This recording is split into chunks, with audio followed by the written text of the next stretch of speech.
আমার পরিচয় আপনারা পেয়েছেন। আমি সিলেট জেলা যুবলীগের সহসভাপতি এবং সদর উপজেলার যুবলীগের দীর্ঘদিন থেকে দায়িত্বে আছি। প্রত্যেকটি গ্রাম পাড়া মহল্লায় আমার যুবলীগের কর্মী ভাইরা আছেন। আমি তাদের কাছে ঘুরলে, তাদের কাছে গেলে একটি আওয়াজ পাই।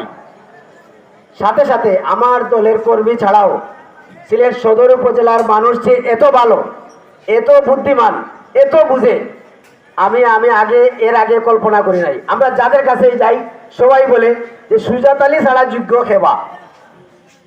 যেই লোক আওয়ামী লীগ করে, বিএনপি করে, জামাত করে বা অন্যান্য দল করে, মাতাইলেও হয় কিতা হোক বা সুজাত আলী ছাড়া যোগ্য খে।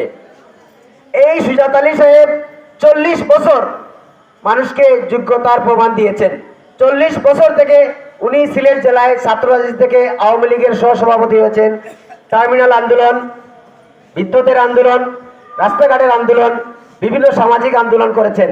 যে সমস্ত প্রার্থী আরো 5 জন দাঁড়িয়েছেন, ওনারা এই 40 বছরে একটি দুইটি কি আন্দোলন মানুষের জন্য করেছেন, কোনো কাজ করেছেন? আপনারা কি সেই প্রমাণ দিতে পারবেন? রাজনীতির একটি অংশ মানুষকে সেবা করা। যিনি 40 বছর আমাদেরকে পরীক্ষা দিলেন, এখন কি আমরা ভোট দিয়ে ওনাকে ফাঁস করিয়ে এই সদর উপজেলার চেয়ারে বসিয়ে আমাদের সেবা নেওয়ার সময় এসেছে না? আমি মনে করি সাধারণ মানুষ করে সময় এসেছে।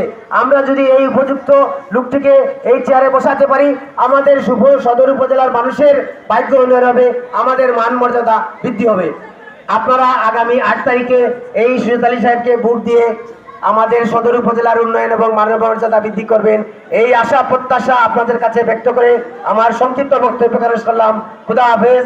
আগামী 8 তারিখে সদর উপজেলাবাসীর জয় হোক, সুজাত আলী সাহেবের জয় হোক, কাপ্রিসের জয় হোক।